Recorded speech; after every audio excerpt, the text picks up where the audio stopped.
서울시당은 49개 지역위원회와 25개 구의회에서 작은 전투를 계속 저희는 벌여야 된다고 보거든요. 그 작은 전투에서 우리가 계속 승전물을 울리기 위해서는 정말 유튜브 방송의 강화가 제일 절실하다고 생각했고요. 또 홍보 기능을 강화시켜야 된다고 생각했기 때문에 오늘 이 유튜브 방송 민소유가 시작이 됐는데요.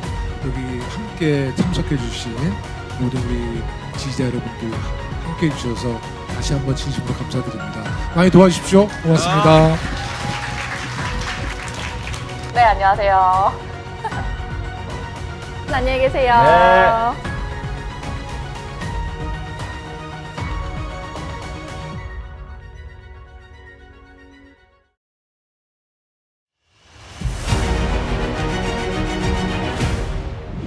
난방비가 오르자마자 국민의힘 쪽에서는 문재인 정부 때 원인이 발생했는데 이게 지금 윤석열 정부 때 터져가지고 오히려 자기네들은 피해를 보고 있다는 식으로 얘기하고 있어서 공공요금 인상을 억제했던 것은 사실입니다. 코로나 팬데믹으로 서민 경제가 타격을 받았는데 공공요금을 줄줄이 올리게 되면 그거 어떻게 감당하겠습니까? 윤석열 대통령도 지난 대통령 선거 기간인 1월 31일입니까? 전기요금 인상 계획을 전면 백지화하겠습니다. 이렇게 얘기를 해요. 네. 4월 달에 안철수 인수위원장 이 사람도 그렇게 얘기합니다. 전기요금이나 가스요금 같은 공공요금의 한시적 동결, 인상 최소화 같은 대책 등을 창조적으로 적극 찾겠습니다. 이렇게 얘기를 해요. 그러니까 자신들도 공공요금 인상을 최대한 억제하겠다 이렇게 얘기해 놓고 이제 와서 문재인 정부의 포퓰리즘 때문에 공공요금 인상 요인을 억제하느라고 그랬던 거다 이렇게 얘기하고 있는 것은 전형적인 남 탓이지요. 네. 정규재라고 하는 보수 유튜버 있잖아요. 그 사람이 명백하게 윤석열 정부의 실책이다 이렇게 얘기를 했습니다. 실제로 올린 것은 윤석열 정부고 윤석열 정부는 왜 올렸는가? 가스공사가 파산할지도 모르겠다. 지레 겁먹어가지고 급격하게 올린 거다. 이 책임을 누구한테 떠넘기느냐. 정부가 가스공사에 지원을 하면서 조금 버텼으면 얼마든지 이겨낼 수 있는 것이다. 맞아요. 그런데 이걸 서민들에게 다 전가시키고 말았다. 이렇게 얘기하고 있습니다. 지금 정부가 기초생활수급자와 차상위 계층에게 일괄적으로 네. 59만 2천 원의 난방비를 지원하겠다 이렇게 발표를 했거든요. 이거 충분한 건가요? 네, 이거 사실 기본 생활이잖아요. 네. 최대치로 늘리고 할 수 있는 그런 방법들을 찾아야 되는데 네. 제가 보기에는 이제 기존에 나와 있던 통계들을 딱 뽑아가지고 숫자 만드는 조합한 것 같다는 그런 느낌이 좀 드네요. 네. 에너지 바우처 지원 예산을 이 정부가 애시당초 깎았습니다. 그래서 에너지 바우처 지원 예산을 늘려야 된다라고 민주당이 계속 주장했지만 그럴 필요 없다라고 하면서 계속 축소 편성을 고집했어요. 그랬다가 난방비 폭탄을 맞게 되니까 부랴부랴 늘리겠다고 해서 지금 늘린다고 하는 건데 이걸로 안 됩니다. 정부가 이게 저소득층 가구들에게 가스요금을 할인해 주겠다고 하는데 이 할인되려면 그만큼 가스공사에 적자가 쌓이는 거니까 그걸 지원해 줘야 되거든요, 정부가. 지원 예산은 마련하지 않고 이걸 어디서 메꿀 거냐? 내년에 가스요금 올려서. 그건 뭐예요? 올해는 깎아주지만 내년은 더 올리겠다 이런 얘기잖아요. 참나 진짜 황당하네요. 윤석열 대통령도 중산층까지 에너지 지원을 확대해야 된다고 얘기를 했어요. 네네네. 근데 재원 마련 대책이 없으니까 네네. 기획재정부는 검토한 바 없다 이렇게 얘기했어요. 대통령이 얘기하는데도 안 해. 우리 민주당은 소득 수준별로 우리 국민의 80%까지 에너지 물가 지원금을 줘야 된다. 이거 하자라고 하는 건데 이게 윤석열 대통령의 구상과 똑같은 겁니다. 네네네. 근데 안 받아요. 대통령과 민주당이 힘을 합쳤는데 안 받는 기집은 뭡니까? 겨울에는 난방비 폭탄이 난리였잖아요. 네. 이번에는 이제 냉방비 폭탄이 기다리고 있습니다. 곧 여름입니다. 정부가 지금 요금 인상 불가피하다고 하는데 결정은 계속 미루고 있는 상황이거든요. 당분간 못 올릴 거라고 생각합니다. 그렇죠. 전 정부 때 올려야 될 가스 요금을 안 올려가지고 난방비 폭탄을 맞게 됐다라고 전 정부 탓을 얼마나 했는지 몰라요. 장난 아니었습니다. 예, 불과 한 2, 3개월 전만 해도 그래서 올렸어야 될 왜 가스비를 안 올렸냐 이러는데 정작 자신들이 전기요금, 가스요금 올려야 될 때 되니까 못 올리잖아요. 그 당시에는 코로나 때문에 민생 경제가 말이 아니었어요. 맞아요. 그런 상황에서 가스요금까지 올리면 민생이 당하는 충격이 너무 크니까 좀 억제하자 이렇게 해왔던 거거든요. 근데 지금은 그러면 올릴 수 있는가? 여전히 민생 경제가 나쁘잖아요. 네. 우리 저 경제가 1%대 성장한다는 거잖아요. 이건 사실상 경제가 후퇴하고 있는 거잖아요. 역성장하고 있다는 거잖아요. 또 우리는 수출로 먹고 사는 나라인데 이른바 개방적 통상국가 아닙니까? 네. 그런데 수출 적자가 계속 쌓이고 있어요. 적자 쌓이고 있어. 큰일이에요 지금. 한 달에만 해도 막 600억씩 적자가 나, 600억 달러씩. 이러니까 경제가 돌아가지 않죠. 근데 이런 상황에서 요금을 어떻게 올릴 수 있겠습니까? 어디 가서 무슨 세일즈를 하고 있는지 참 영업사원 이렇게서 영업사원 이렇게 해서 일단 나라부터 팔고 계셔가지고. 퍼주고 있어요. 영업사원 일 어디 계세요? 어디 계세요? 어디 계세요? 정말 지금 정확히 모른다는 게 가장 큰 문제입니다. 그러니까 KBS 보도나 이런 거에 따르면은 몇 가지 이제 추측 보도들이 나오고 있는데 정확한 전모를 알질 못해요. 그러니까 정부가 이 부분에 대해서 조사를 나서는 게 맞죠. 지금 어제 오늘도 뭐 부산, 동탄 이런 데서 새로운 피해 사례들이 지금 보도되고 있거든요. 네. 그러니까 정부가 제 생각에는 좀 적극적으로 조사에 나서는 것이 오히려 필요한 상황이에요. 정부에서 경찰에서 전체적으로 통계를 싹 내라고 하고 그걸 국토교통부나 뭐 기획재정부한테 넘겨서 이 전세 사기 사건이 지금 몇 건이 발생했고 네. 그에 따른 피해자가 얼마다. 그러니 어떻게 대책을 수립해야 되겠다. 빨리 하면 할 수 있거든요. 전국의 검찰과 경찰에 그 사건 현황을 쫙 집계받으면 되잖아요. 네. 국세청의 어떤 세금 체납 정보나 이런 것도 그런 것도 있을 테고요. 그래서 파악을 해야 되는데 국토교통부도 국회에서 국토교통위원회를 열어가지고 도대체 전세 사기 피해자가 얼마나 되냐 그러면 저희도 모릅니다. 아, 알 수가 없습니다. 현황 파악도 안 돼 있고. 뭐 이렇게 얘기를 해요. 그러면서 왜 모르냐라고 하면 세입자 자신도 자기가 지금 피해를 입었는지 어쩌는지를 모르는 경우도 많다 이렇게 얘기를 하는 거예요. 근데 이런 핑계를 대면서 국토교통부가 아직 현황을 파악조차 못하고 있다고 하니까 한심한 겁니다. 네. 세종대 임재만 교수님하고 잠깐 이야기를 나눴는데 이 정부가 이런 피해 상황 파악과 대책을 위해서는 사실 여러 부처가 공동으로 정보를 해야지. 모으고 네. 공동으로 대응책을 내놔야 된다는 거예요. 그런데 아직까지 그런 공동대응, 공동대처라는 시스템을 안 만들었대요. 그렇죠. 그러니까 이제 국토부 입장에서는 뭐 파악할 수 있는 방법도 없습니다. 대책도 없습니다. 이렇게 얘기하는 거고. 그러니까 이게 지금 문제인 거죠. 그러니까 이게 전세 사기 사건이든 뭐 깡통 전세 사건이 나타나면 네. 일단 금융권 문제부터 터지는 거잖아요. 그렇죠. 네, 네. 당장 저 빚을 갚아가야 되는데 네. 그러니까 금융 당국이 결합해야 돼요. 또 경매 문제 아까 말씀하셨습니다만 경매로 다 넘어가 버리면 이미 주택에 빚이 다 물려 있어요. 선순위 채권들이 있는 거예요. 보증금보다. 그러니까 경매를 일단 중단시키겠다 이런 얘기가 나오는데 이거 다 법무부 소관 사항 아닙니까? 법무부도 결합해야 되고요. 당장 쫓겨나게 생긴 세입자들은 전세 보증금을 받아야 다른 집을 구할 텐데 보증금을 못 받으니까 당장 주거 문제가 복잡해지는 거잖아요. 네. 임시 주거지라도 마련해 줘야 돼요. 국토교통부도 결합해야 되죠. 이렇게 경매가 되잖아요. 이 주택이. 그러면 우선 세금부터 받아가요. 네. 그래서 행안부나 기획재정부나 이런 데가 결합하지 않을 수 없어요. 그러니까 범정부적인 대책기구가 만들어져야 되는데 이렇게 함께 모여서 대책을 강구하고 현황을 파악하고 뭐 이런 노력들을 전혀 안 하고 있다는 거죠. 원희룡 장관이 뭐 무슨 돈으로 할 거냐? 뭐 약간 따져 물었어요. 어떻게 물었어요? 그러니까 참 한심한 일입니다. 우선 그 보증금을 돌려받아야 되는데 돌려받지 못했잖아요. 이분들에 대해서 일단 보증금을 정부가 지원해 주자는 것입니다. 지원해 주고 이분이 돌려받아야 될 보증금을 나중에 정부가 구상권을 청구해서 회수하면 되잖아요. 그렇죠. 그러니까 선보상 후 구상의 솔루션이 한 틀에 있고 또 하나는 그 이분들이 갖고 계시는 반환 안 되는 채권들이잖아요. 임차 보증금 주세요 그랬더니 아 그거 뭐 제가 돈이 없어서 못 돌려드립니다 이랬던 그래서 부실화된 그 임차 반환 보증 채권을 사는 거예요. 사서 그냥 관리를 하는 거죠. 관리하다가 이제 만약에 이제 운이 좋게 집값이 다시 오르면 그 당시에 이제 경매를 해가지고 받을 수도 있고 아니면 그걸 이용해서 아예 낙찰을 그 집을 받아가지고 요즘에 매입 임대라고 혹시 아시는지 모르겠어요. 국가나 공공기관이 어떤 건물이나 집을 매입을 해서 그걸 공공기관이 관리하면서 싸게 임대를 해주는 매입 임대 방식이거든요. 지자체에서 많이 합니다. 예. 네. 그런 용도로 활용하거나 네. 여러 가지 방법이 있고 또 그런 게 지금 당장 필요한데 그런 것들을 이제 안 하겠다는 거죠. 이 정부는 건설 회사가 지어서 분양되지 않은 아파트나 주택은 사주겠다고 했어요. 그렇죠. 맞아요. 50조 쓴다 그랬어요. 50조. 미분양 아파트 정부가 사겠다 그랬어요. 맞습니다. 네, 그렇게 얘기했어요. 그건 사주면서 네. 왜 이 보증 채권들이 물려 있는 피해자들은 주택은 못 사주고 보증금은 피해자들은 왜 보전을 못 해줍니까?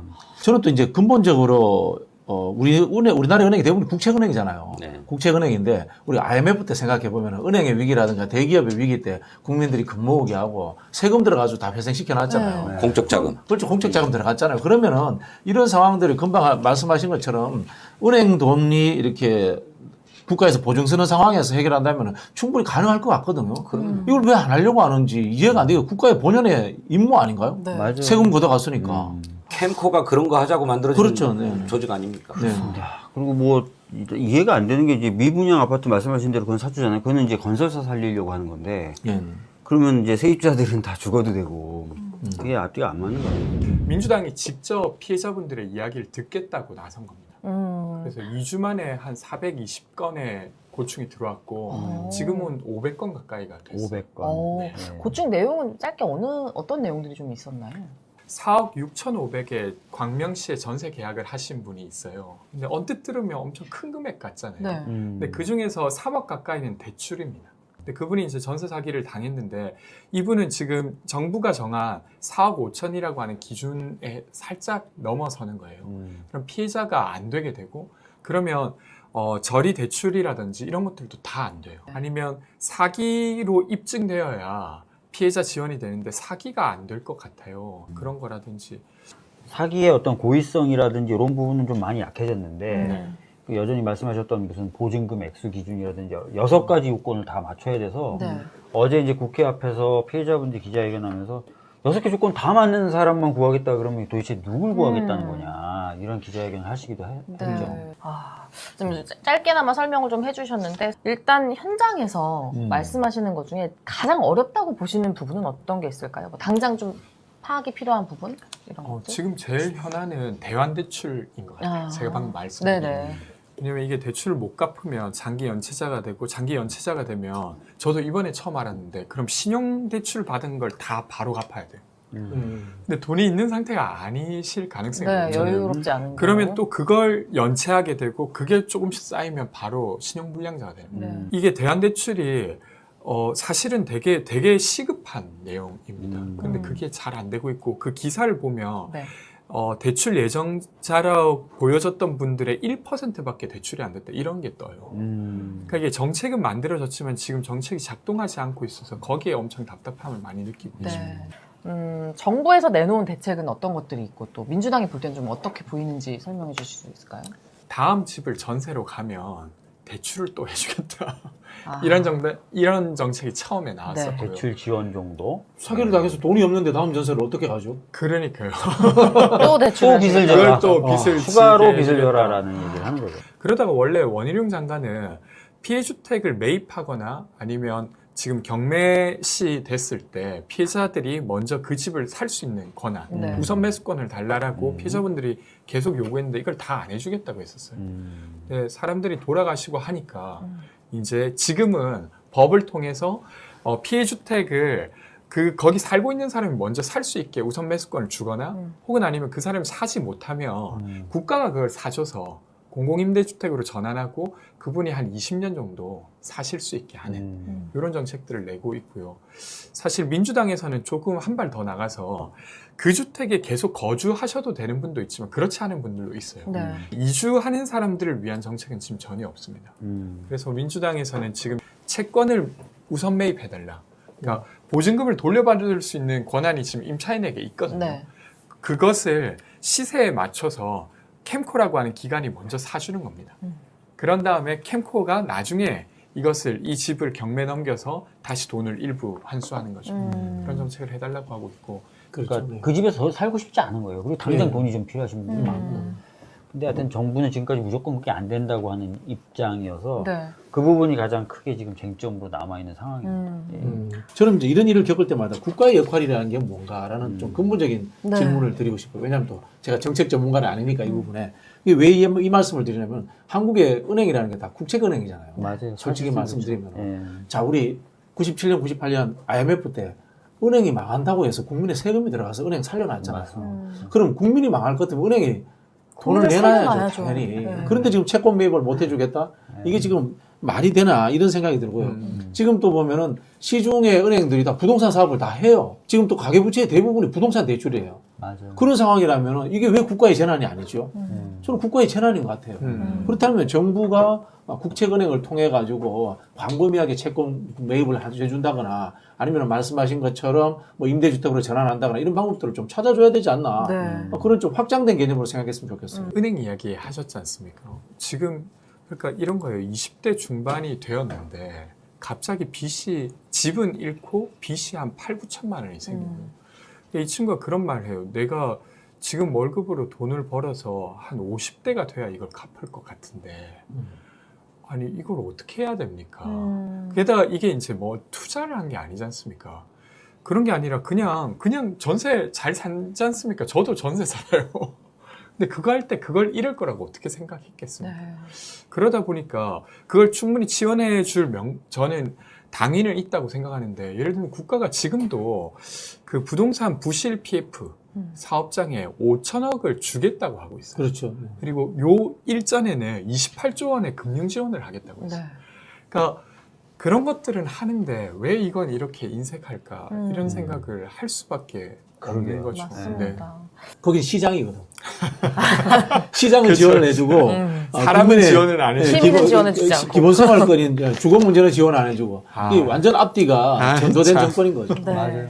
만약에 민주당 고충 접수센터를 이용하고 싶어 하시는 분들이 계시다면 어떻게 할 수 있을까요? 민주당 홈페이지에 가면 네. 큰 배너에 센터 주소가 있습니다. 그래서 거기로 접수해 주시면 좋고 네. 아마 주변에 그런 고민하시는 분들이 있으면 언제든 거기 좀 안내해 주셔서 연결해 주시면 좋겠습니다. 네, 어려움을 겪고 계신 분들, 혹시 방송 보시는 분들 중에서도 있을 수 있고, 방송 보시는 분들의 지인들 중에서도 있을 수 있잖아요. 좀 힘드신 분들이 계시다면 민주당 고충 접수센터 이용하시면 좋을 것 같습니다.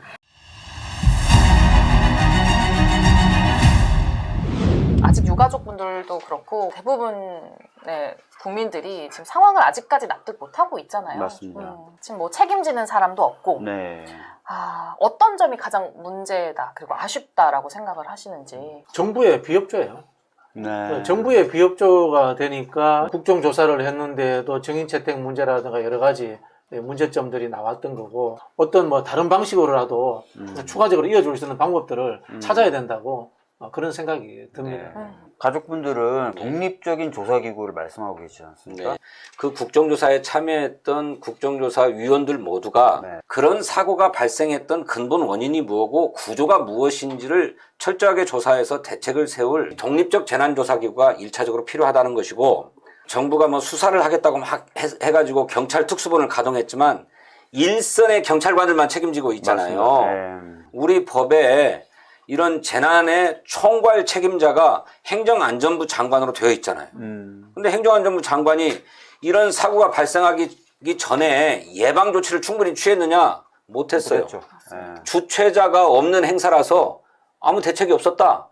이게 시인된 사실 아닙니까? 맞습니다. 네. 그리고 사고가 발생했을 때도 허둥지둥 하느라고 맞아요. 정작 재난관리의 총책임자가 대통령보다 늦게 사고 상황을 파악했잖아요. 그러니까요. 네. 책임 물어야죠. 옷 벗어야 됩니다.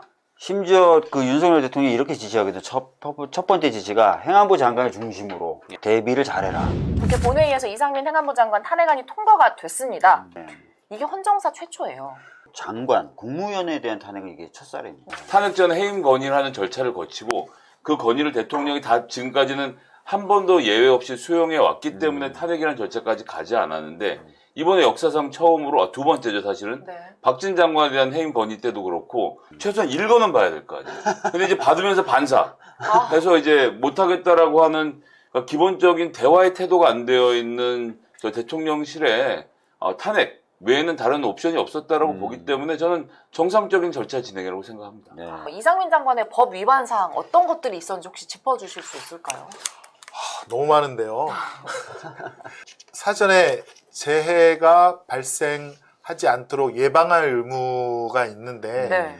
그거를 갖다가 전혀 이행하지 않았고 네. 또 참사 발생 4시간 전부터 벌써 이태원 그 상인께서 최초 신고를 했다는 거잖아요. 맞습니다. 예. 이게 참사가 발생할 것 같다. 그런 신고에 대해서 적절하게 대응하지도 않고 물론 그것은 이제 거기 현장에 단계가 있긴 하지만 네.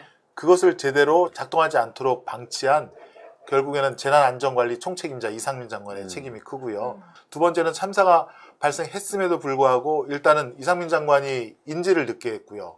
또 듣고 나서도 85분인가요? 네, 관용차 85분. 기다리느냐고 시간을 허비하고 그다음에 세 번째로는 8통화인가 9통화를 했다는데 집에서 9통. 네, 네. 듣기만 했지 제대로 지시는 내리지 않았고 맞습니다. 가용한 모든 자원을 인적 자원, 물적 자원을 이용해서 빨리 구조를 해야 되는데 그거를 갖다가 태만히한 그런 잘못 등등 뭐 너무나도 많고요. 소방관 이런 분들이 국정조사 때 나와서 이제 하신 얘기가 너무 이제 상황이 통제가 안 되고 혼란스러우니까 28번 경찰에게 협조 요청을 했다.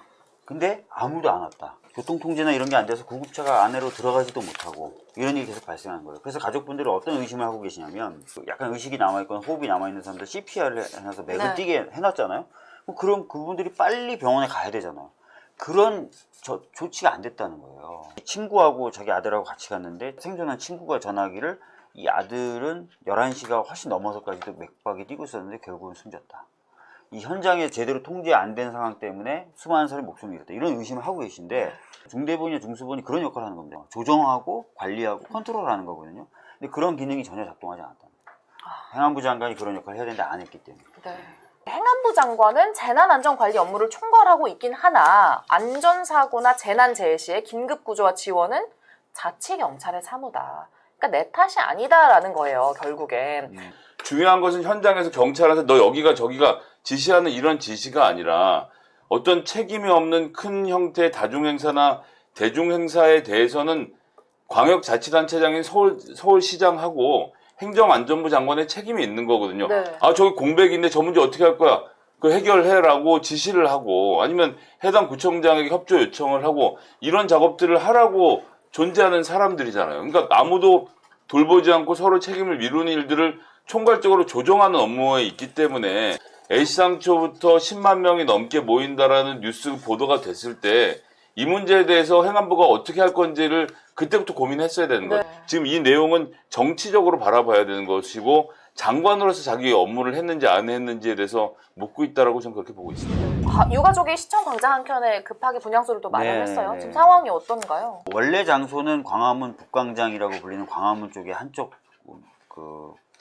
였는데 네. 거기를 다 이제 못하게 했다는 거예요. 그래서 이제 급하게 구시청 건물 앞에 거기 앞에다 지으셨는데 그 과정도 굉장히 좀 험난했습니다. 뭐 서울시 공무원들도 나와서 방해하고 경찰들도 방해하고 근데 유족분들하고 시민분들이 이제 애를 써서 결국은 설치를 했는데 워낙 급하게 설치하다 보니까 가보면 정말 눈물이 나올 정도로 허름해요. 하여튼 뭐 굉장히 답답하고 안타까운 상황입니다. 예. 이 와중에 또 오세훈 시장은 마치 선심 쓰듯이 일주일 연장해주겠다 이런 식의 발언을 했습니다. 네. 안 그러면 뭐 강제 집행에 들어가겠다 이렇게까지 이야기를 하고 있거든요. 지금 뭐 행정대집행을 예고하는 거, 네. 그러니까 계고라고 하죠. 계고를 이제 2차까지 했고 서울시는 지금 뭐 딱히 더 유연한 어떤 모습이나 이런 것들은 아직까지 안 보여주고 있는 것 같습니다. 네. 이태원 참사 관련된 이야기들을 최대한 덮을 수 있을 만큼 덮겠다. 이제는 그만 지나가자. 추도 애도 기간 일주일 끝난 지가 언젠데 아직도 이걸 하고 있느냐라는 질문을 얘기를 하고 있는 것인데 근데 보세요. 지금 유족들이 불안해하는 것은 사실관계가 드러나지 않은 채 시민들에게서 이 사실이 잊혀질까를 두려워하고 있는 겁니다. 네. 어느 참사나 진상조사단을 구성을 해서 사실관계를 정확히 밝히는 작업은 해왔거든요. 네. 100명이 넘는 시민이 죽었는데 하여튼 저기 용산 경찰서장이랑 저 용산 소방서장이랑 용산 구청장이 잘못했으니까 끝 이렇게 넘어가는 전례가 없어요. 이렇게까지 감추고 지하실에 처박으면 사실이 사라집니까? 그 세월호 때요. 그때는 아예 청문회조차 열지를 못하겠습니다. 새누리당이 그 당시에. 맞아요. 그렇게 해서 덮을 수 있을 거라고 생각했지만 결국 박근혜 정권의 탄핵으로 비극적인 결말을 맞이하지 않았습니까? 지금 정부가 이거 이렇게 쉽게 넘어갈 수 있을 거라고 절대 생각하면 안 됩니다. 맞아요. 어제 오후 1시가 서울시가 개고한 자진철거 시한이었습니다. 네. 지금 상황은 어떤가요? 어제 이제 기자회견을 연속되게 했어요. 1시에 있었던 기자회견은 저희 민주당 의원들도 여러 명 가가지고 이제 지지 의사를 표명했는데 뭐 그런 영향 등이 있어서 네. 지금은 뭐 철거 시도는 없는데, 그렇다고 해서 이제 철거 시도를 포기하겠다 이런 얘기도 또 지금 안 하고 있는 상황입니다. 그리고 제가 알기로는 서울시 등과 이 가족분들 간의 대화가 그렇게 순조롭진 않은 것 같아요. 그래서 조금 관심을 가지고 당분간은 더 지켜봐야 될 것 같고, 우리 당에서는 의원들이 돌아가면서 그래도 좀 지키자고 해서 당번조를 지금 짜고 있는 상황입니다. 서울시가 소통하겠다 이런 말뿐인 이야기를 자꾸 하고 있습니다. 소통 방식과 의지에도 문제가 많이 되고 있는데요. 마지막 순간까지 유가족 측의 답변을 열린 마음으로 기다리겠다. 좋은 말은 다 갖다 썼습니다. 그런데 시청 바로 바깥에 있는 유가족은 외면하고 있어요.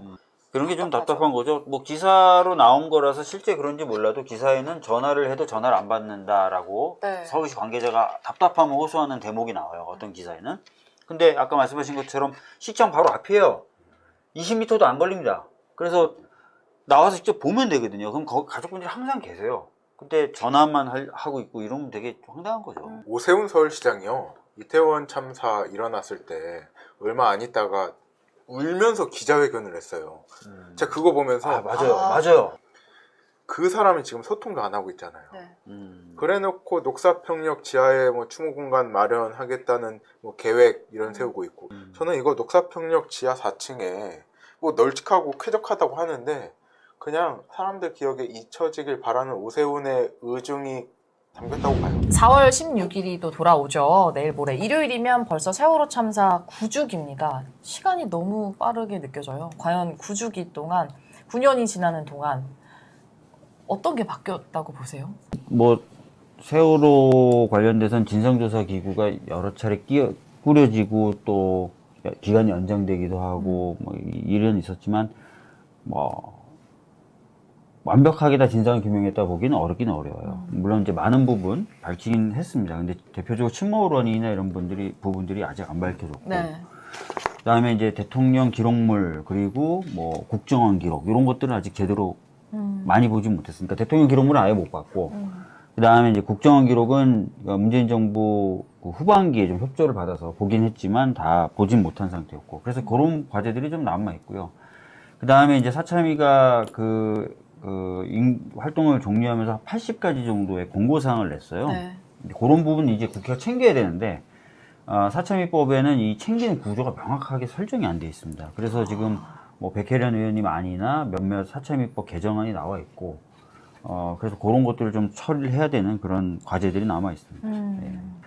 뭐 여전히 계속 치료받으시는 분들이 계세요. 그러니까 그 가족분들뿐만 아니라 민간 잠수사분들도 그 당시에 이제 잠수를 하시면서 골괴사라든지 이런 것들을 앓고 그래서 네. 치료받으시는 분들이 계시고, 그래서 이제 의료 지원의 경우에는 그 기간이 좀 연장될 필요가 있어서 정부하고 좀 협의를 하고 있습니다. 그 대통령령 해석으로도 연장이 가능해서 그 부분을 하고 있고, 한편으로는 그게 안 될 때를 대비해서 이제 지원법 개정안을 내놨어요. 고용인 의원님 대표 발의로, 안산 지역의 고용인 의원님 대표 발의로. 그래서 지원법 자체가 좀 개정이 되면 보다 더 안정적으로 의료 지원을 받으실 수 있게 되겠죠. 예. 너무 속상한 게 세월호 참사 때 우리가 그 슬픔을 겪었는데 이태원 참사에서 그게 반복이 되는 느낌을 지울 수가 없단 말이에요.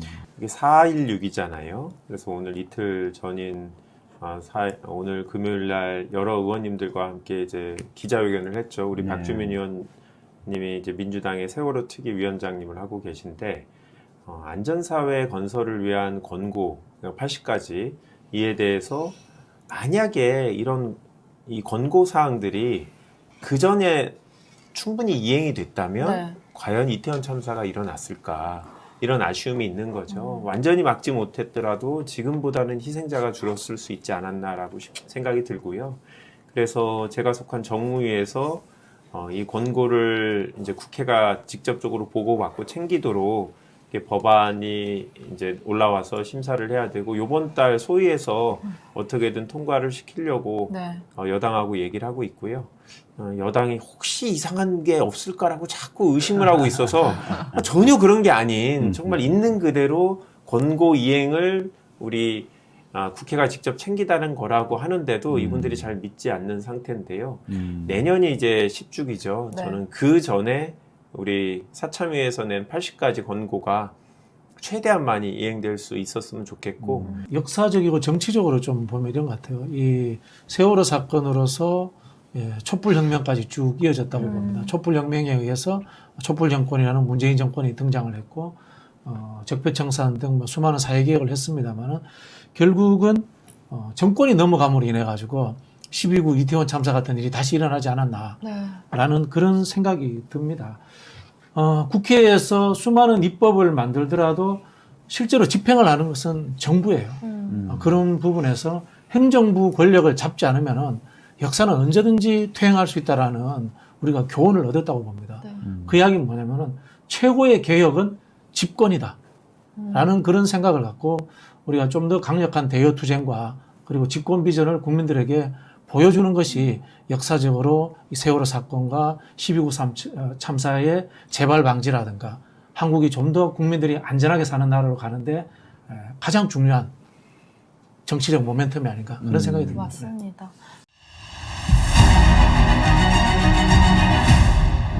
정말 납득이 안 되는데 피해자가 가해자한테 무릎 꿇은 거 아니에요. 그리고 우리 대법원 판결을 통해서 개인 청구권이 있고 이렇게 우리 사법부가 판결을 한 건데 완전 무시한 거거든요. 아주 굴욕적인 그런 협상이죠. 우리 인권위원장께서 나오자마자 즉각 성명을 냈어요. 이 강제동원에 관해서는 이거는 돈 몇 푼의 문제가 아니라 인간의 존엄성에 관한 문제인데 이건 정말 잘못됐다. 이런 성명까지 나왔어요. 분노를 참을 수가 없는 분들이 많으셨을 텐데 지금 윤 정부의 피해 보상안 방법도 틀렸다 이렇게 지적이 나오고 있거든요. 저는 이제 뭐 이게 법률적인 좀 접근을 해보고 싶은데요. 대법원 판결이 나왔는데 이게 정부가 어겼잖아요. 헌법 유린이에요. 이게 외교행위이기 때문에 대법원 판결도 무시해도 된다. 뭐 이런 식의 판단하는 것 같은데요. 문재인 정부 때 우리 살해하고 내려온 어부들 북송하는 건이 있지 않습니까?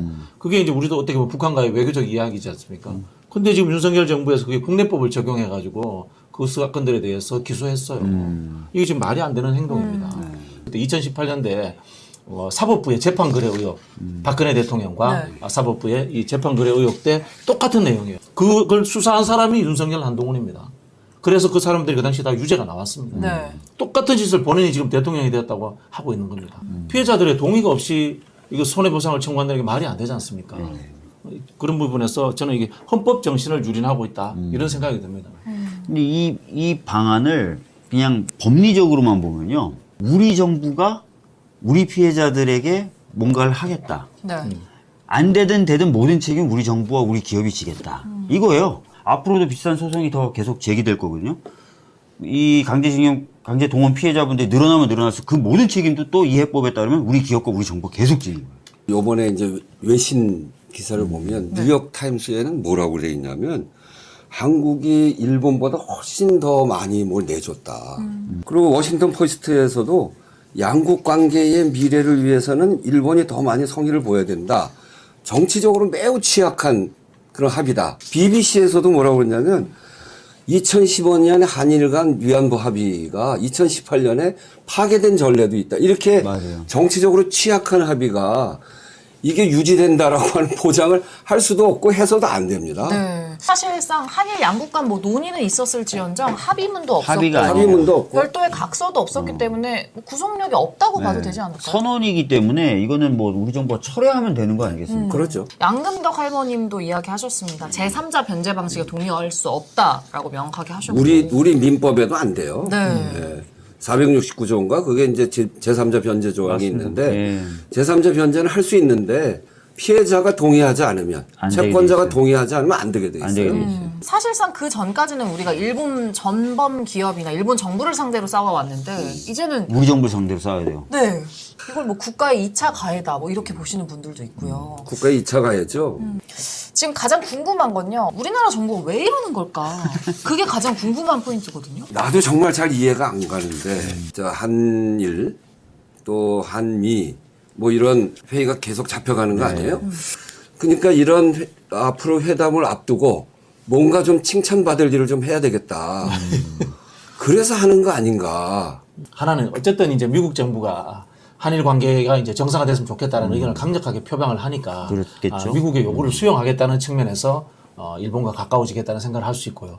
두 번째는 뼛속까지 쳐내릴 수도 있다는 생각이 듭니다. 그게 왜 그러냐면 지금 이 외교안보 파트 일하는 분들이 흔히 하는 이제 식민지 근대화론을 신봉하는 논문에 쓴 사람들이 그 자리에 앉아 있어요. 네. 그런 인식을 갖고 있는 사람들이 있기 때문에 그렇죠. 이런 정책을 쓰지 않나 이런 생각이 들고요.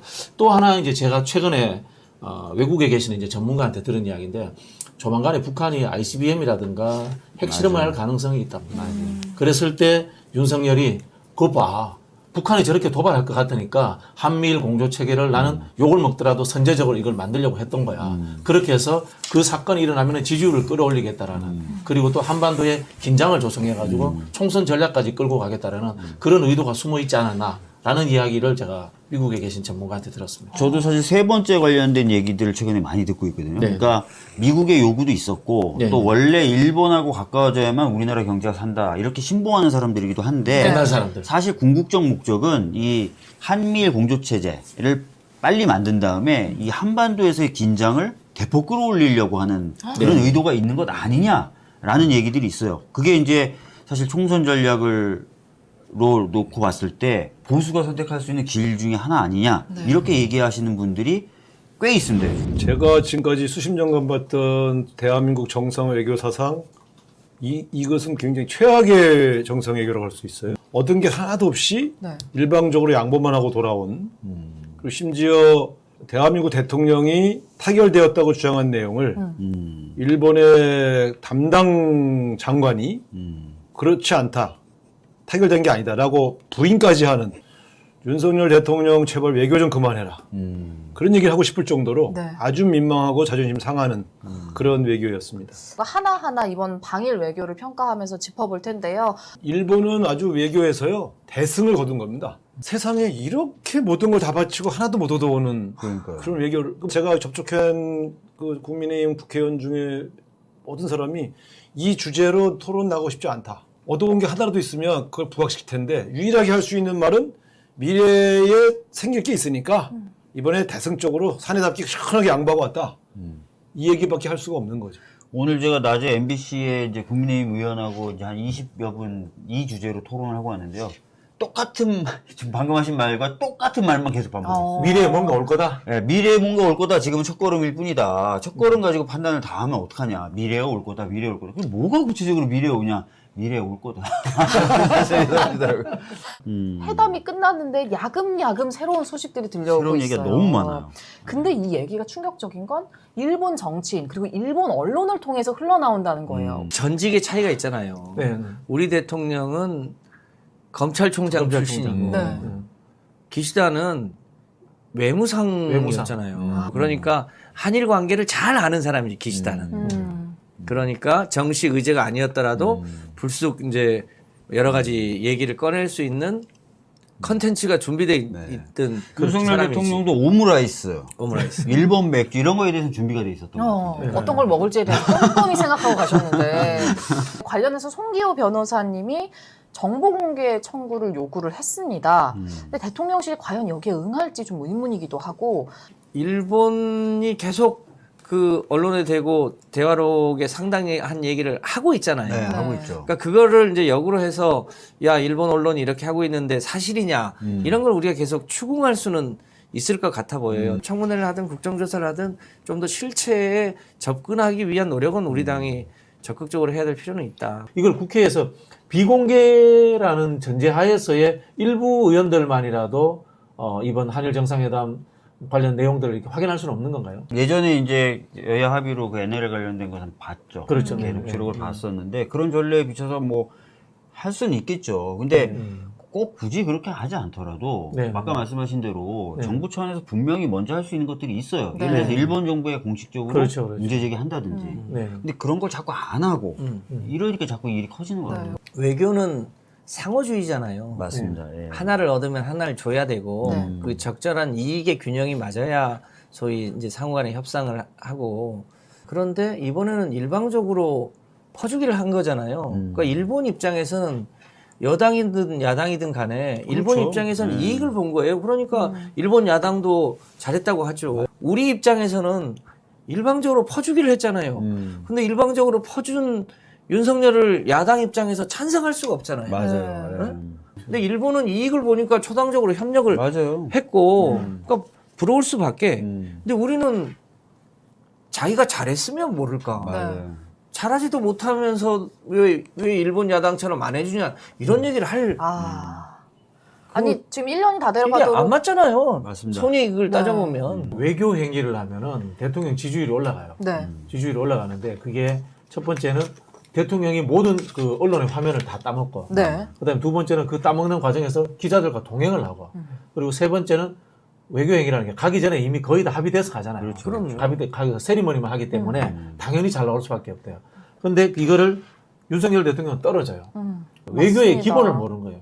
이게 외교라는 게 말씀하신 상호주의로 구체적 사안에 대해서 이익관계를 주고받는 건데 윤석열 대통령은 자 1차는 내가 시원하게 쐈으니까 2차는 네가 뭐 쏘든지 말든지 편안하게 해. 뭐 이 그 술자리 있지 않습니까? 네, 이런 맞아요. 식으로 생각하는 거예요 지금. 우리 국민을 이해시키겠다? 이런 식의 발언도 있었고요. 후쿠시마 수화물 문제는 이것만 딱 떼어내서 볼 수 있는 게 아니고 지금 이번에 일본 오염수 방출 문제하고 바로 연결돼 있거든요. 네. 근데 지금 오늘 이제 대통령이 이른바 세 가지 조건, 오염수 방출을 하려면은 과학적 객관적 기준, 그다음에 국제 기구, 그다음에 한국 참여. 그러니까 한국인이 그 국제 기구의 검증에 참여할 이 세 가지를 오늘 대통령실에서 공식적으로 조건을 내세우는데 네. 깜짝 놀랐어요. 왜냐하면 이 세 가지 다 이미 일본이 자기 그러니까요. 정책으로 하고 있는 거거든요. 네. 그러니까 결국은 일본의 뜻대로 하라는 이야기거든요. 그러면 이제 일본 뜻대로 방출이 되면 굉장히 우리의 상황이 어렵게 되는 게 후쿠시마 수산물도 계속 막기는 굉장히 어렵게 될 거라고 생각합니다. 그러니까 방류를 허락했는데 수산물은 막겠다 이게 말이 안 되는 거예요. 네. 그렇기 때문에 지금 대통령이 앞뒤가 안 맞는 얘기를 하고 있다. 오늘 정진석 의원이 그 자리에 한번 있었나 봐요.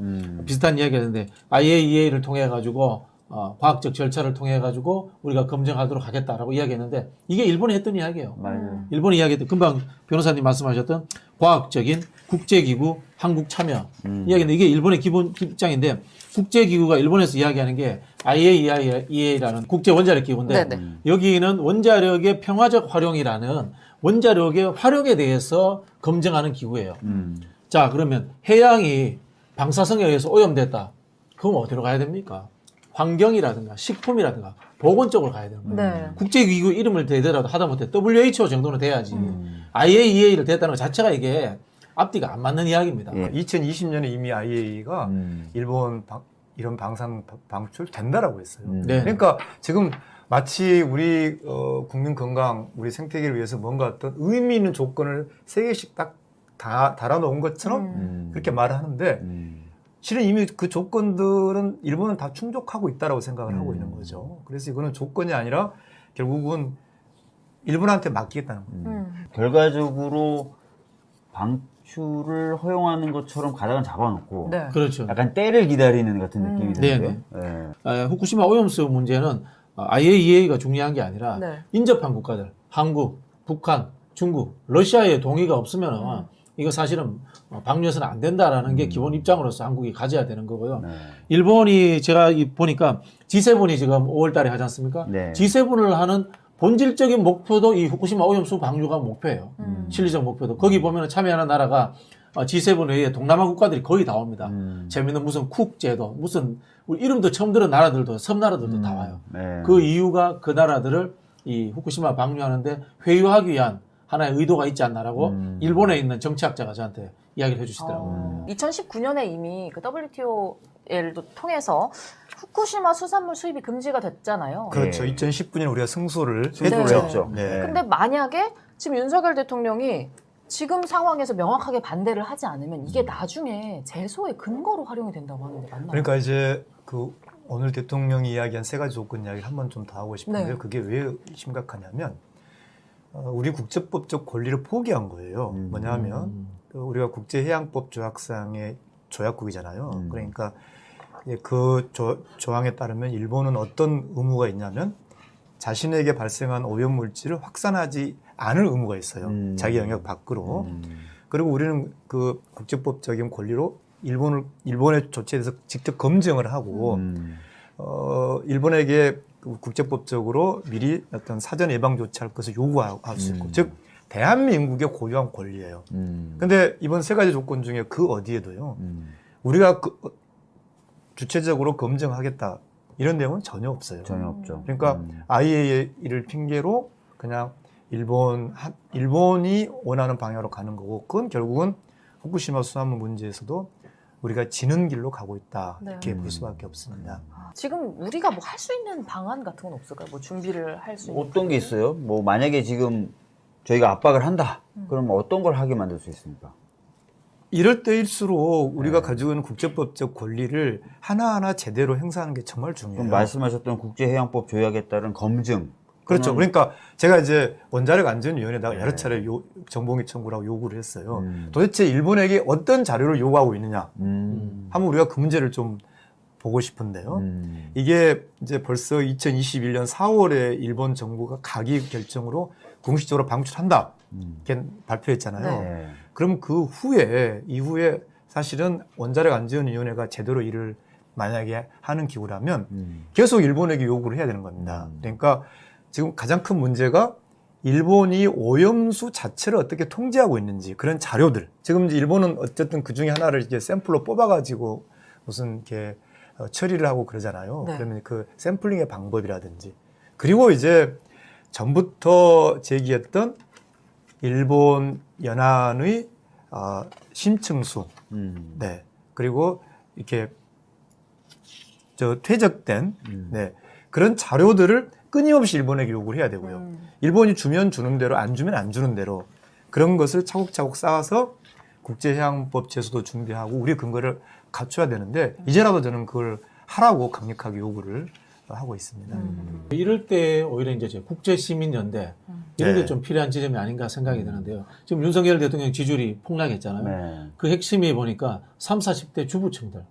우리 이제 민주당은 지금 이 한일 정상회담 문제를 민족주의적 관점에서 접근하는데 주부들은 이 해양 이 오염수 문제에 대해서 제일 민감해요. 네. 뭐 자녀 교육이라든가 네. 환경 문제, 이 보건 묵지가 있기 때문에 그런 부분에서 일본의 저는 젊은 층들도 당연히 여기에 대해서 반감을 가지고 있다라고 생각이 듭니다. 윤석열 정권이 IAEA나 일본 뒤에 숨지 말고 이 문제에 대해서 본인의 명확한 의견 의견 없어요. 아니 그러니까 네.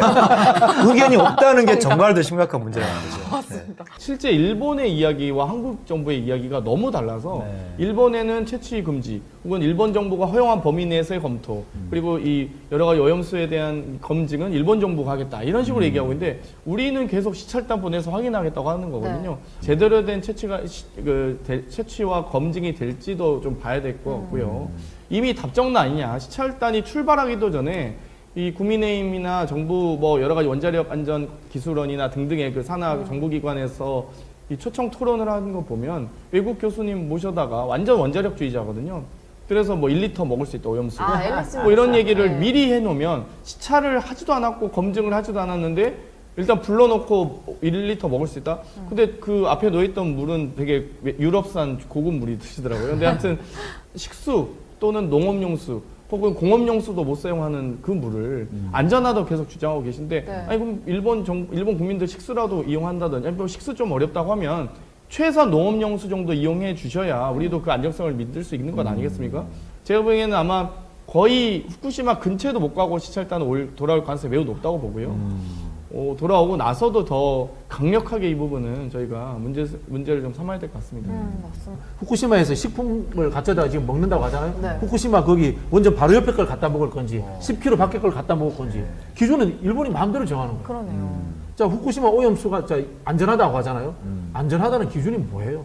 한 숟가락 먹고 죽어야 안전한 거예요. 한 바가지 먹고 죽어야 안전한 거예요. 저 꾸준히 먹어야 안전한지. 꾸준히 먹어야 되는 거. 이거 알 수 없는 거예요. 네. 100년 후에 이 결과가 나타날 수 있는 거고 우리 후손들이 어떤 일을 겪을지 알 수 없는 거예요. 그렇기 때문에 우리는 그 사고를 일으킨 당사자가 아니기 때문에 우리는 무조건 반대하는 거예요. 그게 이제 우리나라의 기본 입장이 돼야 되는 건데 이 지금 윤석열 대통령은 일본 정부의 입장에서 상황을 보고 있는 거예요. 한국의 대통령인가 이런 생각이 들고요. 저는 이제 기자분들하고 만나면 이런 얘기를 해요. 이거 비유하면서. 그러니까 기준치 이하라도 보태는 거잖아요. 그렇죠. 그러니까 기자님들한테 제가 그렇게 해서 예를 드는 게 당신 밥에 기준치 이하라고 하면서 독을 치는데 기준치 이하라고 해서 기분 좋게 먹을 거죠. 그렇죠. 치지 못하게 하는 게 맞다 이거는. 그렇죠. 그렇게 제가 예를 드는데 그렇게 예를 들면 금방 이해하시더라고요. 네. 살펴보면 지원법이 맞나 싶을 정도로 미국 위주, 미국 중심적입니다. 이 부분은 어떻게 생각하시나요? 미국이 반도체의 설계 기술하고 일종의 장비 요거는 이제 세계에 굉장히 중요한 역할을 하고 있거든요. 근데 이게 아니라 일종의 반도체 생산 공장도 이제 미국에서 만들겠다 이런 거 아니에요? 약간의 보조금을 주고 대신 이제 거기서 초과 이익이 생기면 70%는 미국에 다시 토해내야 되고 미국의 보조금을 받은 회사는 중국에는 이제 추가적으로 공장 만들 수 없고 이런 여러 가지 규제를 다루는 데다가 더 핵심적으로는 그 공장 설비의 핵심 기술을 다 노출시킬 수밖에 없는 그런 조건을 다 달아놨잖아요. 그러니까 이게 약간의 이익이 될지 모르겠지만 결과적으로 미국에서 반도체 공장을 해가지고 득이 될 거냐 이 부분에 대한 심각한 고민을 한국의 삼성, SK 그리고 TSMC가 다 하게 되는 거죠. 지금 고민하고 있어요. 사실은. 지금 또 하나의 숙제로 남아있는 게 바로 전기차 보조금 문제입니다. 미국 IRA법. 전기차를 어디서 생산하느냐에 따라서 미국 내에서 생산하면 우리 돈으로 보조금 1,000만 원 정도를 주는 거고 한국에서 생산하면 안 주는 거고 그런데 한미 FTA에 따르면 그거는 사실은 말이 안 되는 거죠. 차별이거든요. 그런데 미국이 힘이 세니까 한미 FTA 정도는 뭐 그냥 가볍게 무시하고 지나가는 거죠. 미국 입장에선 철저하게 이 자국 중심의 보호주의 무역 정책을 지금 펴고 있는 거죠. 우리 입장에서 보면 이게 WTO 위반이고 한미 FTA 위반이라 우리 입장에서는 속상하지만 미국 입장에서는 야 지금 우리 노동자들도 일자리가 없어서 죽겠어. 그러니까 막 까불지 마. 이러면 참 힘센 나라 앞에서 참으로 아무리 부당하더라도 대항하기가 쉽지 않은 게 현실이에요. 전기차 문제는 제가 보기엔 추가로 무슨 이익을 가져오기가 쉽지 않아 보여요. 독일하고 프랑스가 미국에 가서 IRA법이 차별이다라고 몇 차례 갔는데 콧방귀도 안겠다는 거 아니에요. 그러니까 이제 유럽도 그러면 우리도 안 하려고 했지만 미국이 그러면 우리도 불가피하게 영내에 이런 뭐 전기차나 이 재생에너지 관련한 산업에 대한 보조금 정책을 안 펼 수 없다. 유럽판 유럽판 IRA법을 만든다는 거 아니에요. 세계가 급속하게 이 자유무역주의 중심에서 보호무역주의로 바뀌고 있는 상황이라 그것에 대한 상황을 염두에 두고 국내 산업에 특히 재생에너지 관련 산업을 지원하기 위한 노력들을 해야 되고 그것 때문에 이제 지난주에 우리도 소위 한국판 IRA법을 우리가 발의를 하게 된 거죠. 이 한국판 IRA법을 이제 발의를 했다는 거지 않습니까? 통과 전망은 어때요? 정부 입장에서도 그거를 안 해줄 특별한 명분이 있을까 싶어요. 우리 당이 하는 거니까 안 해주고 싶겠죠. 그게 가장 큰 명분일 수 그러고 있어요. 싶겠죠. 그러고 싶겠죠. 그 한겨레 칼럼을 보니까 미국 정가에서 야 한국은 왜 반도체나 배터리에 대해서 별로 관심이 없는 것 같다 이런 얘기들이 나온다는 거예요 지금. 뭐 예를 들어 G7에 자기가 가는지 마는지라든지 미국 의회에서 연설하는지 마는지 이런 거에만 조금 초점이 맞춰져 있는 거 아니냐. 실질적인 내용에 대해서는 관심이 없고 이런 평가를 하는 그 칼럼이 있더라고요. 도청을 당한 것도 문제고요. 도청 당한 주체와 내용도 문제고요. 거기에 대한 정부의 대응은 더욱더 문제고요. 정말 총체적으로 그냥 문제가 아닌 부분이 없는 상황입니다. 여기서 가장 심각하게 보신 부분 뭐가 있으실까요? 저는 제대로 항의 못하는 게 제일 문제죠. 뭐 국가 간의 도감청이야 당연히 하는 거고 물론 그걸 막았어야 되는 게 되게 중요한데 지금 이번에 다른 나라에서는 대통령까지 나서갖고 문제도 제기했거든요. 근데 우리나라는 이거에 대해서 악의 없는 뭐 도감청이다 뭐 이렇게 얘기하는 걸 보고 아 이거는 국격이 무너지는 거 아닌가요? 자존심도 없어지고 저는 좀 부끄럽고 창피하고 그런 상황이죠. 맞아요. 아니 그 국가 간에 서로 도감청을 한다, 정보를 입수하려고 노력한다. 그거 모르는 사람이 어디 있어요? 근데 그게 드러났잖아요. 그럼 한마디 해야지. 그러니까. 원래 하는 거야. 악의는 없잖아. 항의를 못한 것은 이제 개별 국가로서의 주권을 행사 못한 거고 더 심한 건 여기서 거짓말을 하고 하는 것을 은폐하려고 하는 것은 국정농단의 성격을 가지고 있다. 그런 생각이 듭니다. 뉴스를 잠깐 봤더니 이 노출된 이제 정보가 사진 형태잖아요. 근데 사진 형태의 문서 위에 영문으로 쭉 암호가 써져 있거든요. 그렇죠. 여러 가지가 있어요. 여러 가지인데 그 중에 하나가 이거래요. 이게 그대로 내용이 오픈됐을 경우에는 도감청한 사람의 신원이 노출되기 때문에 약간 손을 댔다. 편집되는 거. 그 표시도 돼 있대요. 그러니까 약간 손을 댄 거 가지고 혹시나 우리 정부가 그렇죠. 오리지네이터 컨트롤인가 한 거예요. 예. 약간 다르니까 상당 부분 위조됐다 이렇게 얘기하는 거 아닌가. 근데 만약에 진짜 그렇다면 큰 문제죠. 왜냐면 일부러 손을 댄 건데. 그래서 이건 그냥 눈 가리고 아웅하거나 아니면 국민을 속이려고 하는 거 아닌가. 그렇게 다 확인이 되고 미국에서 논평이 났고 심지어는 그 기밀 유출한 혐의자가 체포까지 됐는데도 아직도 제대로 된 해명을 안 하고 있는 게 얼마나 무서워요. 용산이 지금 안전하지 않다는 게 도청으로 증명이 된 것 같습니다. 맞아요. 어떻게 보셨나요? 보통 저희들이 우려하는 거는 이제 여러 군데 그 이사 과정에서 뭔가 심어져 있을 수 있지 않냐. 그러니까 밖에서 창문이나 벽의 진동으로 확인하는 방법도 있는데 그게 아니라 이거는 이 용화대 안에 그 대통령실 안에 뭔가 있을 가능성이 크다라는 거고 저는 충분히 지금 점검을 전체적으로 다 해봐야 되는 상황이라고 생각해요. 미국 군부대하고 한 100m밖에 안 떨어져 있다는 거잖아요. 네. 이거 타국에 미국이 타국이에요. 미국이 우리나라가 아니에요. 제가 청와대에서도 근무했고 지금 대통령실에 있는 국방부에도 근무를 했었거든요. 예전에. 예. 장교 시절에. 예, 장교 시절에 거기서 근무를 했기 때문에 거기는 주변 건물들이 다 보여요. 저희들 있을 때도 불꽃놀이 하면 나와서 이렇게 불꽃놀이도 보고 그리고 밖에서 이제 동네도 다 보이고 그러니까 눈이 마주칠 수 있는 건물들이 꽤 많아요. 거기서는. 그러면 어디서든 보이지 않는 데서 그러니까 벽의 진동을 통해서 감청할 수 있는 가능성은 지금도 계속 있는 거죠. 윤 대통령의 방미 총평부터 좀 들어보려고 합니다. 이번 사실 한미 정상회담 빈수레가 요란했다. 사실 요란했는데 안에 알맹이는 없죠. 사실은 국익 차원에서 봤을 때 이번에는 퍼주기만 하고 얻은 게 없다. 특히 안보가 더 위기로 몰고 가고 있다. 북한 핵 미사일에 대응한 확장 억제는 그래도 그나마 했는지 몰라도 예를 들면은 러시아와 또 중국까지 우리를 점점 멀게 하고 위기로 몰고 있잖아요. 그래서 안보 참사가 또 이어진 하나의 예라라고 생각합니다. 박주민 의원님은 이번 방미 어떻게 보셨어요? 일단은 뭐 김병주 의원님 말씀하신 대로 빈술에 요란했던 것 같아요. 그러니까 가기 전에 분명히 얘기했죠. 나토를 능가하는 어떤 그런 핵 관련된 그런 것들을 하겠다 했지만 아니죠. 안 됐고 전혀.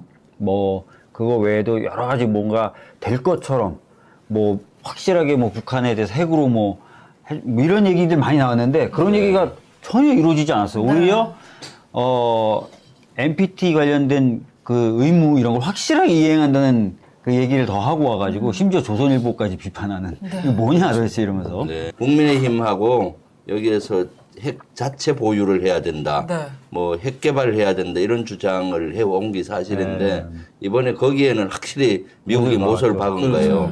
우리 자체 핵 개발하면 어떻게 되겠습니까? 한미 동맹이 파탄나고 핵 개발하는 과정에서 경제 제재 우리 견딜 수 없습니다. 경제가 먼저 무너지는데 오히려 그 족쇄를 채운 역할이 됐다고 보여지죠. 그러니까 조선일보에서도 비판하는 목소리를 막 낸 것 같아요. 심지어 조선일보가죠. 뭐 윤석열 대통령이 워싱턴 포스트와 인터뷰도 문제가 됐었고, 뭐 NBC, 로이터 뭐 등등 많았습니다. 이 중에서 다양한 발언들이 있었는데 혹시 기억에 남는 발언 있으실까요? 이게 너무 많아요. 너무 많아서 다양하죠. 사실은 가장 참 그 오싹하고 위기의식을 느낀 것이 우크라이나에 살상 무기를 지원할 수 있는 가능성을 시사한 거예요. 경제적인 지원이나 인도적 지원 말고 추가적으로 해야 되지 않겠느냐. 군사적 지원을 시사한 것. 그것이 그거 듣는 순간에 우리 안보를 위기로 몰고 가고 있구나 하는 걸 느꼈어요. 윤석열 대통령이 받아서 온 것에는 제로콜라 있었고요. 일단 기억에 남는 것만 말씀드리겠습니다. 뭐 야구용품이 있었고요. 통기타 있었습니다. 여사는 뭐 탄생성 목걸이 뭐 이렇게 받아왔더라고요. 그리고 우리가 미국에게 퍼준 것들은 또 무엇이 있는지 좀 짚어봐야 될 것 같습니다. 어떻게 보셨나요? 저는 59억 달러 대 1000억 달러. 미국으로부터 유치받은 거는 넷플릭스를 포함해서 59억 달러로 이렇게 하잖아요. 근데 우리 기업들이 투자한 것은 1000억 달러 이상이라고 그 미국 언론에서도 나오고 130조. 그렇게 나오죠. 그것은 따져보면 15대 1 이상이잖아요. 네. 무조건 다 퍼주고 우리가 얻은 건 별로 없죠. 사실 국민들이 가장 관심사는 인플레이션 감축법하고 그다음에 반도체법 반도체. 여기에서 엄청나게 우리가 불이익을 겪고 있잖아요. 이걸 해소해 달려고 하는데 거기에 대해서 제대로 된 협상도 못했고 의회 연설 같은 데 가서 법을 만든 게 의회 아닙니까? 네. 그 좋은 장에 가서 미국 사람 듣기 좋은 얘기만 하니까 당연히 박수는 받죠. 그렇지만 우리 국익은 거기에도 빠져 있다. 이거는 연설이 아니라 사실 축사에 가까웠다고 축사에 이야기할 가까웠고. 정도로. 자, 기회가 많았어요. 우리 국익을 대변할 기회가. 의회 연설에서는 그런 걸 대변했어야 되는 거고 한미 정상회담에서는 또 우리 국익에 대해서 대변도 하고 해야 되는데 듣기 좋은 얘기만 다 해버렸잖아요. 그리고 얻는 게 없는 거죠. 아니 요구하지 않는데 뭐 알아서 줄까요? 그러니까 우리나라 1호 영업사원이 가서 영업을 엄청 당하고 온 듯한 느낌. 그렇죠. 극진한 대접 속에서 막 탈탈 털리고 온 듯한 느낌.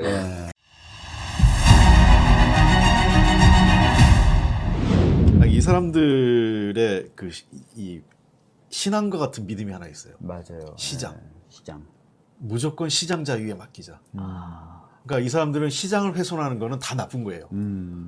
핵심은 사실은 이명박 정부 이후에 사라진 사전 조정제를 그 생산 조정제를 넣는 거였거든요. 이번 양곡관리법이. 그래서 미리 그 일정 정도의 계획된 양을 해서 그 쌀이 너무 많이 생산되지 않게 대체작물로 전환할 수 있게 사전에 조정하는 게 핵심인데 이게 시장을 훼손한다고 보는 겁니다. 쌀값이 폭락하는 거에 대해서 이 사람들은 그게 뭐가 문제야라는 거예요.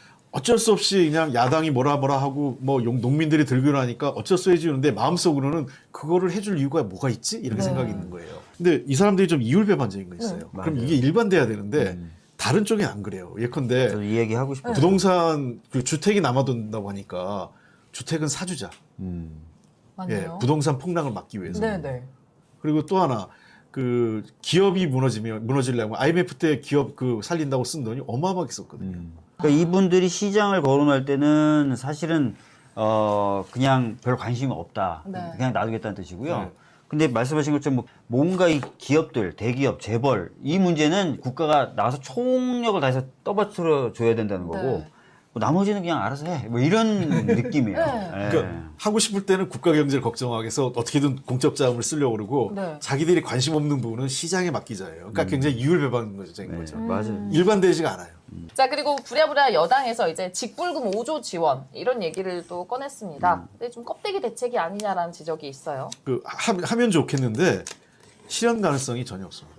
그러니까 이거를 그럼 재정적으로 뒷받침해야 되는데 그러니까요. 그 예산을 편성하겠다는 약속을 한 것도 아니고 어떻게 하겠다는 게 없어요. 아니 그리고 양국관리법 반대할 때 보도를 보면은 한 1조 정도 된다는 거잖아요. 그리고 장기적으로 봤을 때 6조 정도로 늘어날 수 있다. 그런데 6조를 퍼붓겠다고 지금 왜 거부한 거야?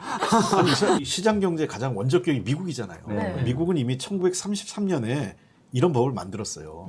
5년 주기로 그 농업 여건을 반영해서 쌀, 밀, 콩, 옥수수 등 작물에 대해서 보조금을 지급해요.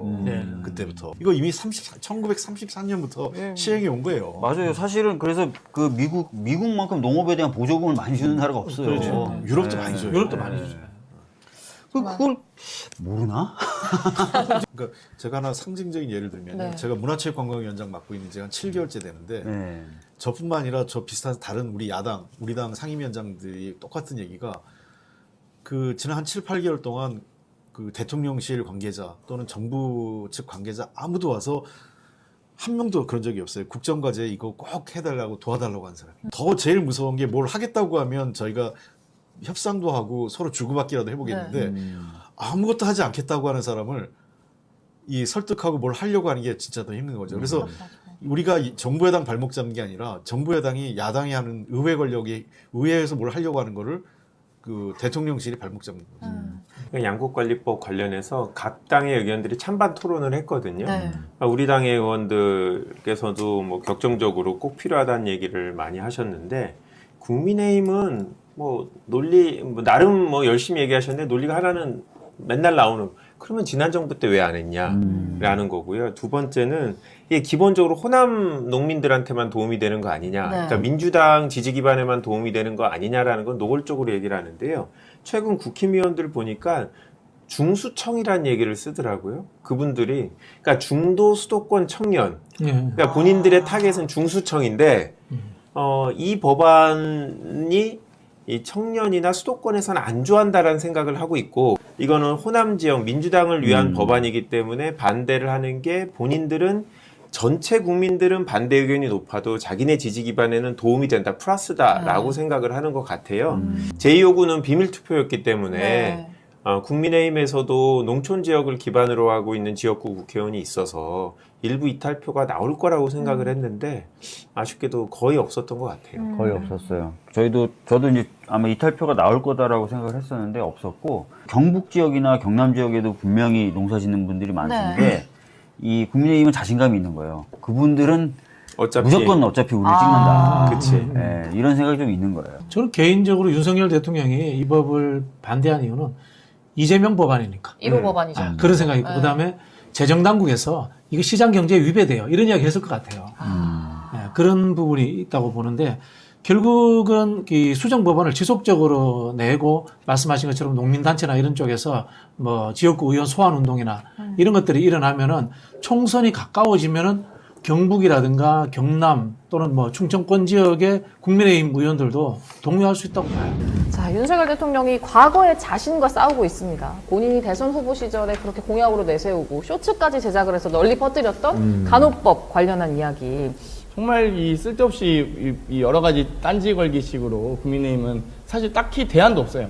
그리고 대통령은 본인이 뭐 여러 가지 뭐 열심히 이 3당이 발의한 것에 대해서 잘 알고 있고 열심히 추진하겠다. 원희룡 당시 정책본부장은 뭐 후보께서 약속하셨다고 했지만 전혀 거기에 대해서 일말의 책임감 없이 거부권을 행사하셨기 때문에 아마 이제 제2요구를 할 지금 절차를 진행할 텐데요. 네. 지금 양곡관리법, 간호법 이런 건 되게 민생 법안이잖아요. 네. 그렇죠. 민생을 이렇게 손 놓는 거부권 행사를 저는 처음 본 것 같아요. 그래서 이런 부분에 대해서 아무튼 제2요구 절차를 민주당 차원에서 들어갈 텐데 부디 국민의힘도 제발 좀 이 정치 주체의 한 축으로서 간호법 제정 이 제2 과정에서 대안을 좀 제시해 주셨으면 좋겠어요. 네. 저는 이제 이 사건을 보고 어떤 생각이 드냐면요.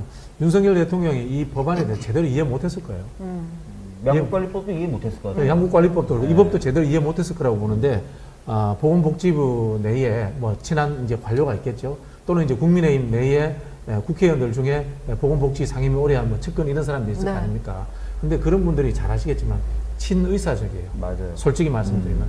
또 재밌는 게 간호조무사협회 그 지휘부 있지 않습니까? 네. 지휘부들이 이제까지 보면은 또 국민의힘과 또 가까웠어요. 어떤 생각을 실제 하면 비례대표 국회의원 신청하신 분도 꽤 있었습니다. 그렇죠, 그렇죠. 이 이익단체들 간의 갈등 상황을 어느 쪽이 우리 편이냐, 어느 쪽이 저쪽 편이냐라는 논리로 저는 접근했다고 봐요. 이게 전형적인 우리 흔히 아는 이제 디바이드 앤 룰, 네. 분리통치 전술인데 이렇게 많이 한 사람이 옛날에 히틀러예요. 그러니까 모든 것, 사실 정치라는 것이 이익관계를 조정하고 통합해야 되잖아요. 네. 근데 그렇게 생각 안 하고 우리 편 챙기고 상대편은 버리고 저는 그런 사고가 여기에서 잠재되어 있었다. 네. 그런 생각이 들어요. 계속해서 약간 혼란스러운 워딩을 쓰고 있어요. 네. 그 중에 예를 들어서 간호사가 병원을 열 수 있다. 이거 이런 거 맞나요? 맞아요? 단독 개원을 할 수 있는 건 의료법이 정하는 의료인 중 5개의 직종에 대해서 의료법이 정하고 있는데 4가지입니다. 뭐 의사, 치과의사, 한의사, 조산사이기 때문에 뭐 거기에 대해서는 큰 우려하실 필요도 없고요. 그건 말도 안 되는 거죠. 그러니까 아니 좀 비판하시려면 좀 설득력 있게 하셨으면 네. 좋겠어요. 의료법이 그대로 있기 때문에 그죠? 그렇죠. 간호법이 제정됐다 하더라도 의사의 지시 없이 의료행위를 할 수 없기 때문에 단독 개업이라는 게 말이 안 된다 이런 거고요. 간호사들이 지금까지 의사들의 일을 하고 있었다. 뭐 의사들의 일을 불법적으로 하고 있었다. 이렇게 이야기를 합니다. 그거를 지금 그런 어떤 폐단을 좀 없애려고 네네. 명확하게 좀 선을 긋자는 거잖아요. 네. 그러니까 의사 숫자를 계속 늘리자고 했는데 의사 숫자를 못 늘렸어요. 왜 못 늘렸겠어요? 의사들이 반대하죠. 의사가 반대하니까. 네. 그러다 보니까 의사가 모자라니까 현장에서는 의사가 해야 되는 일임에도 불구하고 간호사들이 해왔어요. 네. 그죠? 근데 그건 사실상 불법인 거거든요. 그러니까 이걸 좀 명확하게 하자라고 얘기를 하고 있는 거죠. 국민들 건강을 위해서. 네. 저희가 이제 이 간호사법 문제를 단순히 이제 간호사들의 처우 개선 문제로만 생각을 하는데 의료법의 구성이 어떤 식으로 되냐면 의사를 가장 윗자리에 두고 위계적 질서처럼 해서 법률이 만들어져 있어요. 네. 근데 간호사가 의사와 협업하는 관계지 아래 사람이 아니에요. 맞아요. 그런 부분에서 이게 평등권적 측면이 존재해야 되는 거고 지금 이 고령화 시대에 그리고 또 많은 사람들이 병원을 찾을 수밖에 없는 시대예요. 근데 윤석열 대통령 쪽에서 무슨 이야기를 하냐면은 의료는 의료기관 내에서만 이루어져야 된다. 이런 황당무계한 이야기를 하거든요. 그럼 지금 대한민국에 아픈 사람 모든 사람이 병원 다 입원해 있어야 돼요. 그런 상황이 아니잖아요. 네. 이 시대의 변화가 사실은 이 간호사들이 외부에 나가서 할 수 있는 상황, 또 물리치료사들도 그렇고, 그래서 의사들과의 협업 관계를 규정해서 네. 국민들에게 다양한 의료적인 것들 혜택을 줄 수 있는 그런 시대가 변했다는 것을 담아서 지금 간호법이 만들어지고 있다. 네. 이렇게 이해하셔야 돼요. 제가 좀 글을 읽어봤더니 이 간호법의 가장 핵심적인 목표 중에 하나가 방금 우리 부원장님께서 말씀하신 것처럼 고령화로 돌봄, 그렇죠, 네. 그다음 질병의 그렇죠, 네. 예방 이런 것들이 필요하고 그럼 그 역할을 맡아줄 사람들이 있어야 되는데 네, 네. 의사들 숫자는 안 늘어나니까 간호사들이 의사와 협업을 하면서 그런 부분을 좀 맡아달라는 네. 얘기가 되는 거거든요. 과거에는 응급구조사가 응급구조 차량이나 시설에서 응급의료 활동을 했을 경우엔 처벌받고 벌금받고 개인에게 다 책임을 전가하던 시절이 있었습니다. 그런데 지금은 이 생명이 위독한 상황 하에서 응급시설 차량 또는 시설 하에서 응급구조사들에 의한 긴급한 치유 활동들 이런 부분들 구조 활동에 한해서는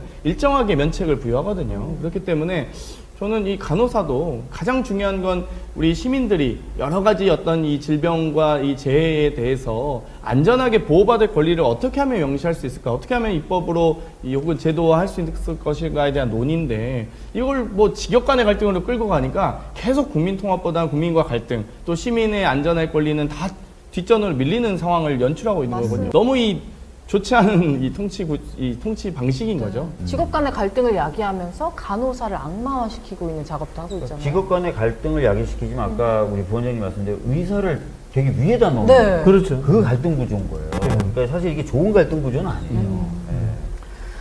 이에 대해서 간호협회는 지금 거부권 행사를 한 윤석열 대통령 정부에게 준법투쟁에 맞서겠다, 준법투쟁으로 맞서겠다라고 이야기를 했고요. 부당한 업무 지시는 거부하겠다라고 얘기를 했고 면허증 반납 운동도 벌이겠다라고 했습니다. 간호면허증 반납 운동을 비롯해서 여러 가지 지금 준법투쟁을 어느 정도까지 하실지는 모르겠는데 간호사분들께서 어찌됐건 이 의료 현장에서 가장 중추적이고 가장 환자와 많이 보는 가장 대면을 많이 하시는 분들이잖아요. 그렇기 때문에 이 간호사분들에 대한 처우 개선이나 이런 부분들은 기본이고요. 결국 현재 시민과 환자에 대한 안전을 좀 더 면밀하게 심도 깊게 또 고민하셔서 이번에 간호법 통과에 대해서 대통령실을 비롯한 국민의힘도 좀 이번 좀 제고를 해주셨으면 좋겠습니다. 네.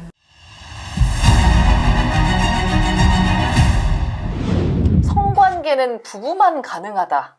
이런 조례에 대한 의견을 교육청을 통해서 각급 학교에 조회를 했죠. 정말 충격적입니다. 어떠십니까? 이 조례.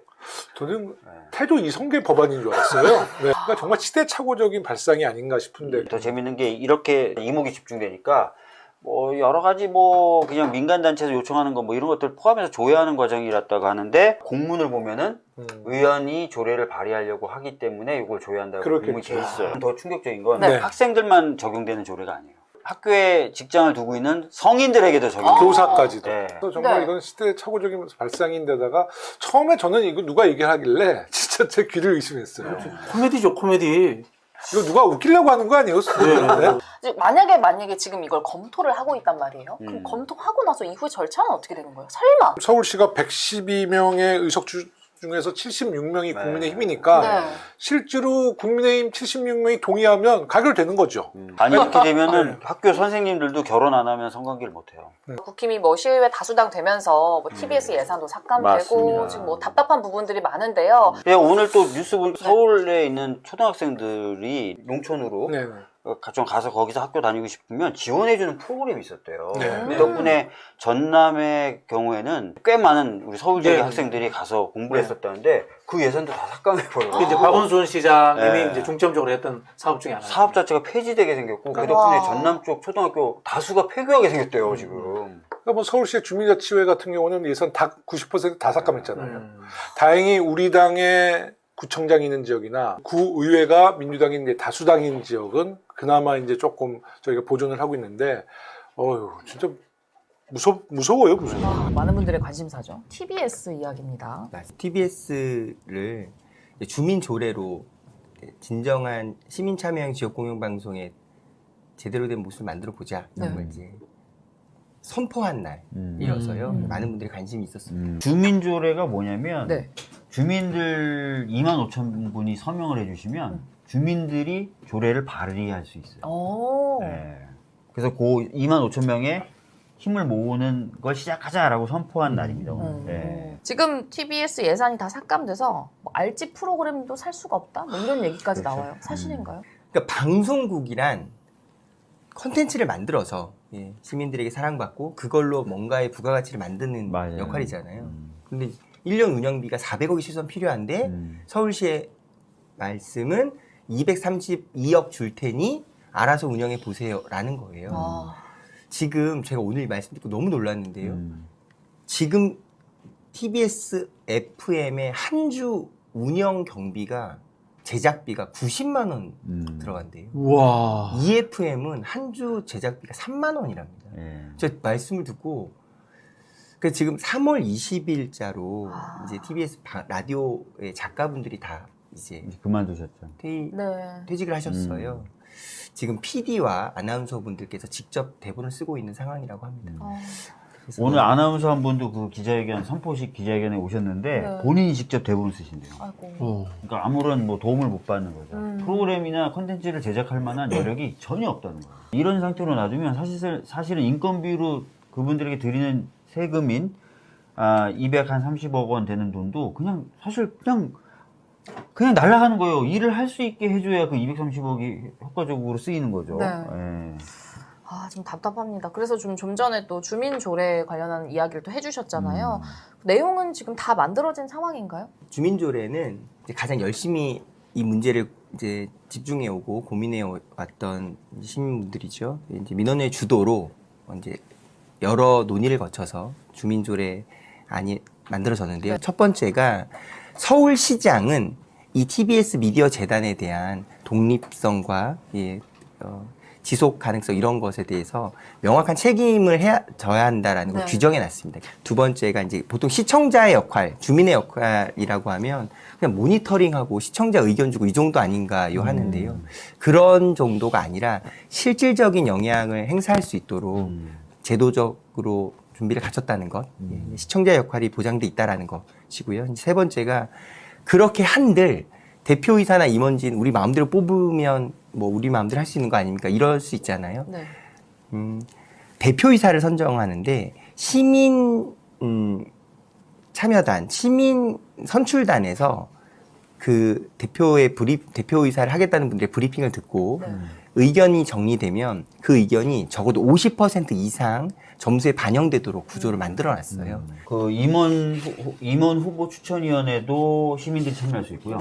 시청자위원회라는 것을 정관이 아니라 그 조례 차원에 넣어서 시청자위원회 역할을 더 강하게 해서 콘텐츠나 이런 것들 시민들이 참여해서 이제 관리 감독할 수 있게끔 만들었고 재정 관련돼서도 서울시가 줬다 말았다 이렇게 하지 말고 아예 재정 건전성, 재정의 독립성 이런 것들을 포함한 계획을 서울시장이 3년에 한 번씩 발표하도록 만들어서 재정 건전성도 좀 하게 했고. KBS, EBS, MBC의 공영방송 지배구조 개선처럼 맞습니다. 맞습니다. 서울시장이 뭐 진보가 되든 보수가 되든 맞습니다. 방송은 공정하게 이루어질 수 있도록 하는 구조를 만들겠다라는 뭐 그런 취지라고 이제 이해가 되는데 지금 이번에 주민조례의 의미는 최소한 어떤 정치적 영향에 따라서 이 방송 본연의 공영방송 본연의 가치와 역할이 흔들리거나 훼손돼서는 안 된다라는 걸 최소한 막고자 하는 조례안이 만들어졌다는 데 의미가 있고요.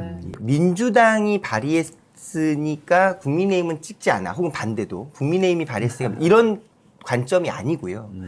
이 TBS 방송 미디어 재단이 존재한 이유, 이 1000만 주권자 시민들이 우리가 원하는 방송국을 위해서 이런 조례가 필요하다라는 걸 발의를 했으니 이 발의안에 대해서는 양당의 입장 상관없이 오로지 시민의 관점에서 무엇이 방송의 역할인지를 따져보면서 표결하도록 하자 이렇게 이제 프레임이 바뀌게 된 거죠. 네. 어느 당의 말이 맞느냐가 아니라 어떤 시민의 말을 어떤 사람들이 더 경청하고 반영하느냐에. 그래서 매우 의미 있는 도전이라고 생각합니다. 맞습니다.